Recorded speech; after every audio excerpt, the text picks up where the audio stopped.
안녕하세요. 4월 25일 매일매일 행정법입니다. 정인영이요. 오늘도 금요일인데요. 일주일간 열심히 달려오셨습니다. 고생하셨습니다. 오늘 마무리 잘 하시고요. 또 주말에는 행정법 강론으로 여러분을 찾아뵙고 있으니까요. 자, 많이 활용해 주세요. 활용할수록 좋아지고요. 들어둘수록 남는 강의가 되도록 노력하겠습니다. 그러면 4월 25일 금요일 국가직 구급 문제요. 행정소송에서 피고족격인데요. 날씨가 점점 따뜻해지는데 더워지고 있죠. 그래도 건강관리 잘 하시고요. 저도 이제 반팔로 가야 될 것 같아요. 자, 어제부터 이제 반팔 입고 있는데요. 자, 볼게요. 오늘 문제.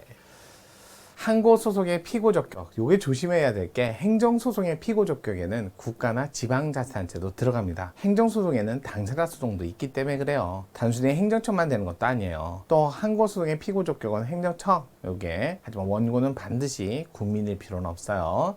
자, 그 다음에 요거 이제 살펴보기에 앞서 그래요. 항고소송 피고적격 살펴볼게요. 자, 원래 행정청이라고 돼 있는데요. 행정청.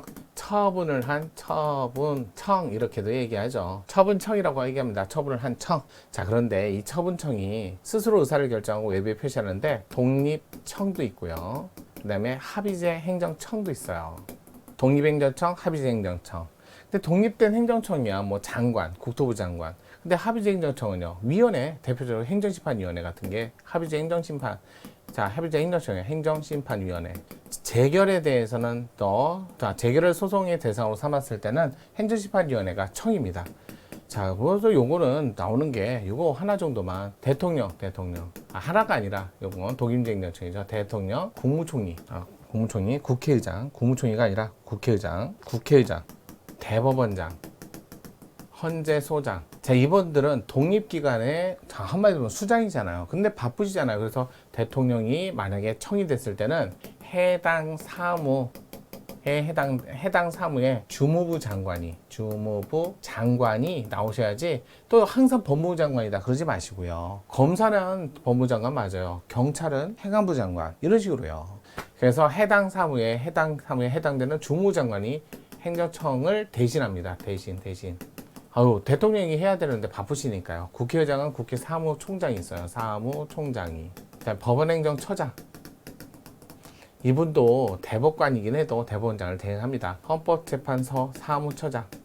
이런 식으로 돼 있어요. 그러니까 이런 분들이 대행을 합니다. 그래서 이분들이 나가시는 거지 바쁘신 분들 나가면 안 되잖아요. 그 정도는 외워두세요. 그 다음에 합의제 행정청 그러면 합의제 행정청은 다 합의제 행정청이 가야 되는데 다 합의제인데 유일하게 두 개. 노동위원회, 중앙노동위원회.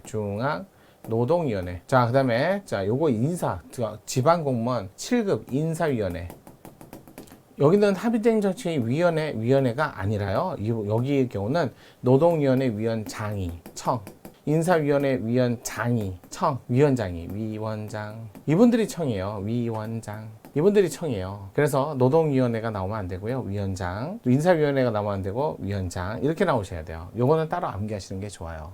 자, 행정청이 아닌 거, 물론 공무수탁사위는 청이자 주체입니다. 이것도 하나 더 알아두시면 공무수탁사위는 청이자 그다음에 주체.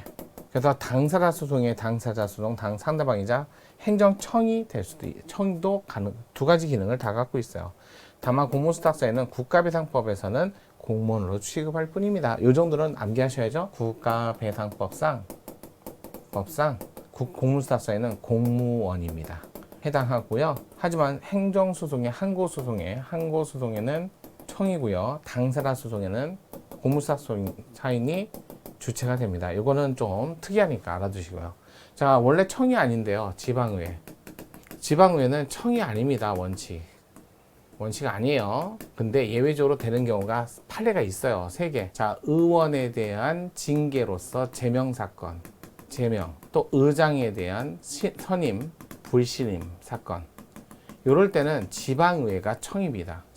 원칙적으로 안 되지만 지방의회가 청이다. 또 지방의회 의장이라고 하지 마시고요. 그렇게 돼요. 원래는 조례가 소송 대상이 됐을 때 어떤 정성 대상이 됐을 때 처분적 조례요. 처분적 조례. 자, 두밀분교 폐지 조례. 뭐 이런 것들. 그럴 때는 지방자치단체 장인데 이게 두밀분교 폐지 조례처럼 교육과 학예에 관한 사항은 감이 나옵니다. 이럴 때가 청으로서 소송 상대방이 된다. 이런 두루두루 좀 암기를 하셔야 돼요. 어쩔 수 없어요. 그냥 뭐 조금 귀찮아도 청에 대해서는 좀 암기를 하셔야 됩니다. 이거 암기 안 하시고 그냥 문제 쭉 푸시면 힘들어요. 자, 그런 개념으로 갖고 행정청, 그래서 소송의 상대방이죠. 자, 보겠습니다. 항고소송 피고적격에 대한 설명을 오는 것은 조례에 대한 무효확인 소송에서 피고적격이 있는 행정청은 지방의 조례에 대해서는 장, 교육과 학예에 관한 사무는 감 이렇게 나오셔야죠. 두 번째, 합의제 행정기관 처분에 대해서 그 기관 자체가 피고가 되는 건 맞아요. 합의제 행정기관은 합의제 행정청이죠. 다만 노동위원회, 중앙노동위원회하고 인사위원회는 위원장이 나오셔야죠. 위원회가 피고가 된다? 장이 나오셔야죠. 장이 피고다. 3번 국가공무원에 대한 징계처분, 처분청은 대통령인 경우 대통령이 노 국가공무원이면 대부분 행안부 장관이 징계에 관해서는 그렇게 나오죠.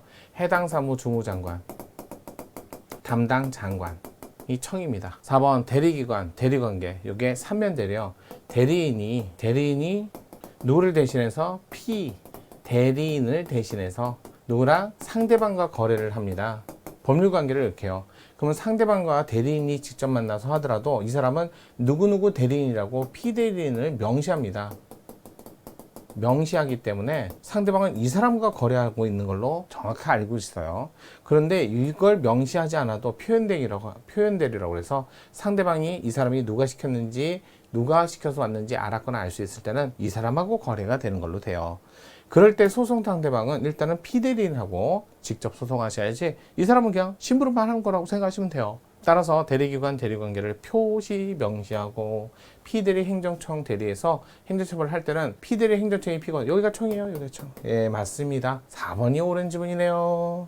자, 이렇게 해갖고 정답을 보시면 될 것 같아요. 대리, 위임 뭐 이런 것들이 있는데 그런 거 간단하게 정리하시고요. 자, 일단은 우리 함께 한 거는 암기하시고 정리하시고 금요일 수고하셨으니까요. 다음 주에 뵐 분들은 또 다음 주에 찾아와 주세요. 자, 정인영이었습니다.